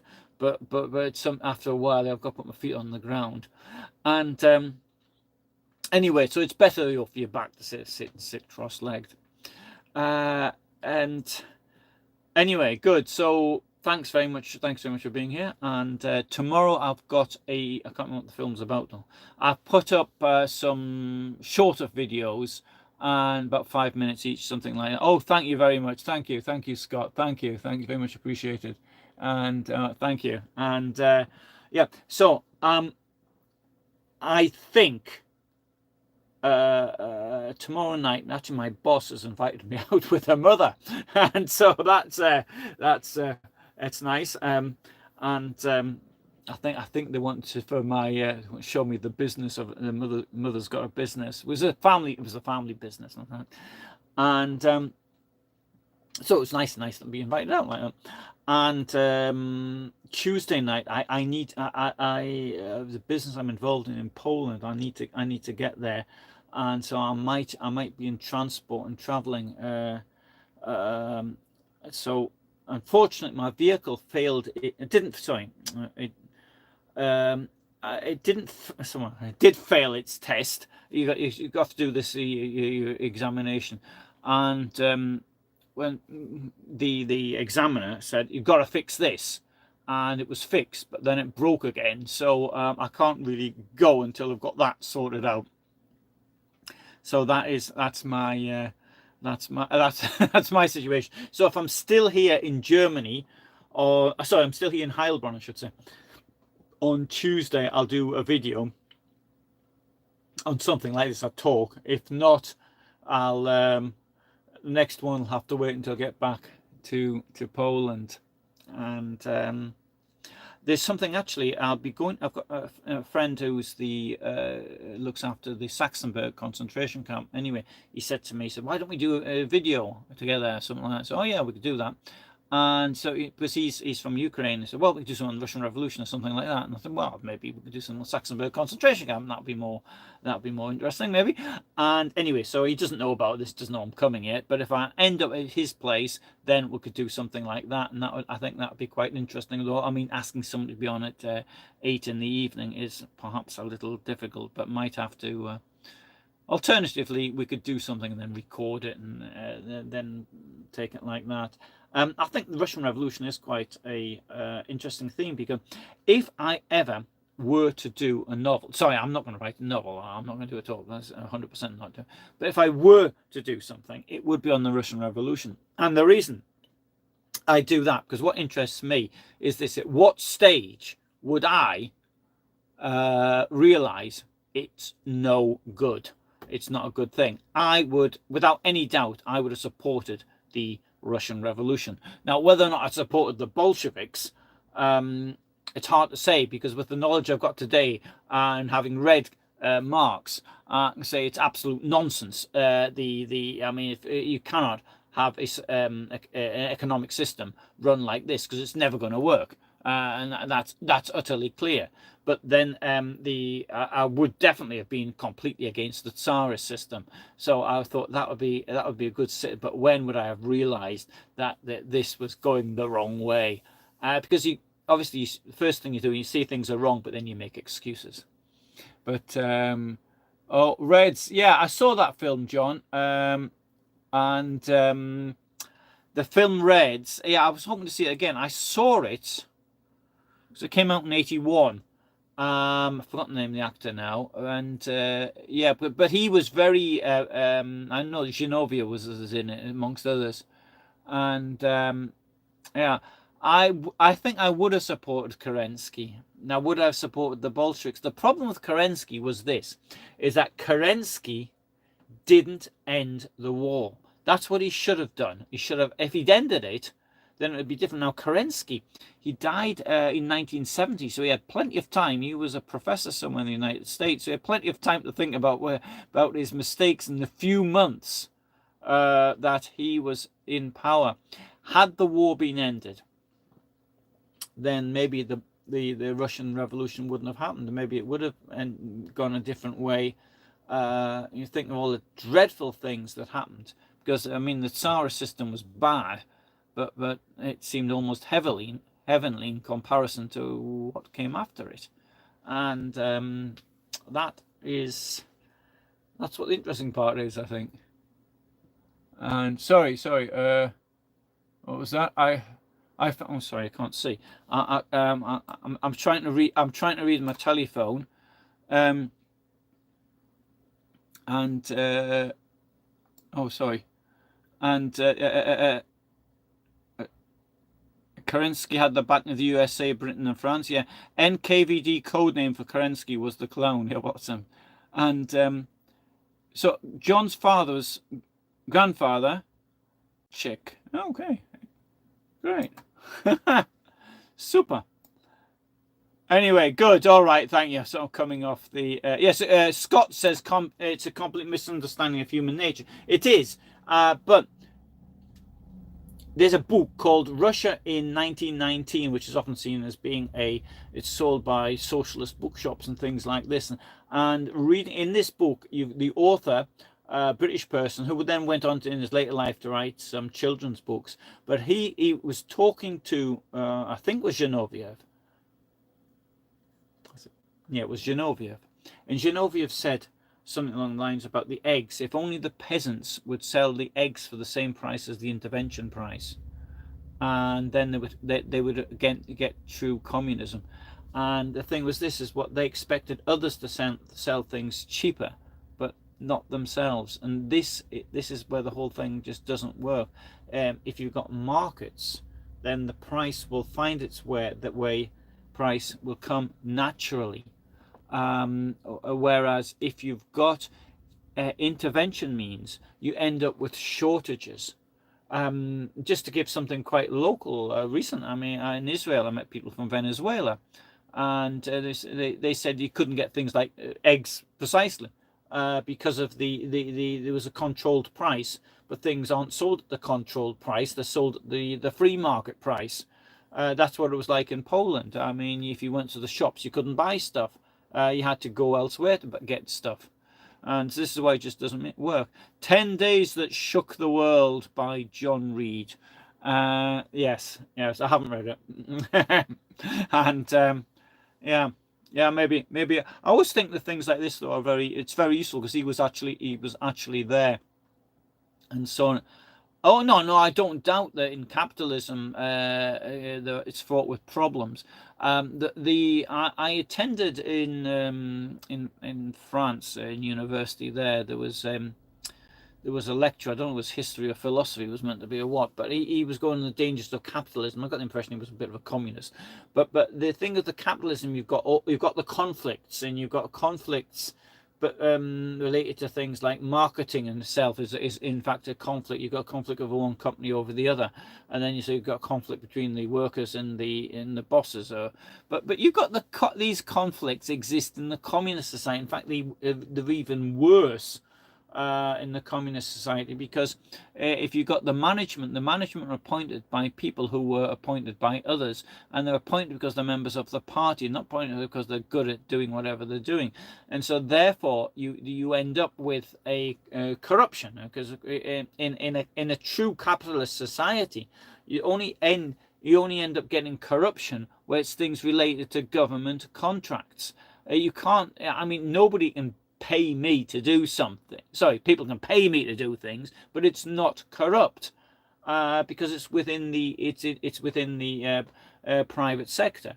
Whereas if I wanted to buy meat, for example, in a communist country, because the state shops have only got fat in them, I have to use my money and buy it on the private sector. It's only on the private sector because as people realize there's a demand for it, and they only release the bad stuff for the state shops, and the good stuff is sold on the private sector. That's how it works. And anyway, so Scott says peasants' private plots produce 25% of Soviet agricultural output. Yeah, I can remember saying this when I was at school. So this, and it's only when I was at school. It's only when the time when they're actually permitted to actually do this. It's incredible. It's just that the state cannot produce things for these reasons. And John says communism takes away initiative. Yeah, it does. But there was the private sector. But this is the problem, because the private sector will always come through. But it's only in a capitalist society, people can work their way up through the system. Normally, in a communist, you can only work your way up outside of the system. So that's the difference. Sempa, so it says it was a SARS Ochrana that was bad as the Gestapo. Yeah. The thing is this, and this is actually coming back to Russia today, they have had literally hundreds of years for this false information. If you look at something like the Protocols of the Elders of Zion, which is a rather clumsy book written about Napoleon III, which they sort of manipulated a bit, so it was rather a bit of a copy and paste job. Wasn't very good, but there's still plenty of people who believe it today. And so I mean the falsification of information, which in fact was the main job of the KGB. It wasn't to spy, it was to make people disrespect the government or have no confidence in the government and the existing systems, to allow something to come forward whereby they could gain power. Anyway, there's a scene in Chernobyl where the scientist says to the power plant boss, "Didn't you start off as manager of a shoe factory?" And indeed he had. He'd got the Chernobyl job because of patronage. Yeah. Not that bad, never been effective. Still plenty nasty, but compared to the NKV Gestapo, they were amateurs. Thanks for mentioning Napoleon III provenance of the protocols. Most people don't know this now. Yeah, but the thing is, if you look at the two, you compare the original text that was written, it is really very, very similar. And that might be an interesting thing to actually do, because I know the language is involved, so I could I could pick up one or two texts. I'm not going to take the whole thing, but internal control of the country was the KGB's job. The Putin's role in the KGB in Dresden was largely he sort of cut things out of magazines. And that was his intelligence reports. Sounds like a pretty good job to me, actually. I mean, I understand why he was a bit cheesed off when he had to go back to Moscow. So anyway, good. Right. Thanks very much. I think I'm gonna. It's been really hot here today. Not really hot. Sorry, it's been pleasantly hot here today. So in Germany, a friend of mine, I spoke to him on the phone. He's in Fellman, which is an island. It was the island where Heydrich's wife lived, had a business, and in North Germany. He said it was 26, and he was he was sunbathing. Yeah. The Ochrana couldn't be bothered to concoct their own anti-Semitic rubbish. Okay, thanks. Yes, The Death of Stalin, sad but funny movie on the paranoia in the USSR. I haven't seen The Death of Stalin. I've seen some quotes from it. I think it's this. I'm a bit unwilling to watch. Is it fiction? Because if it is, this is the problem. Because I can see something like that. I just don't want to. I just don't get the idea in my mind that something's wrong. Yeah. Yeah.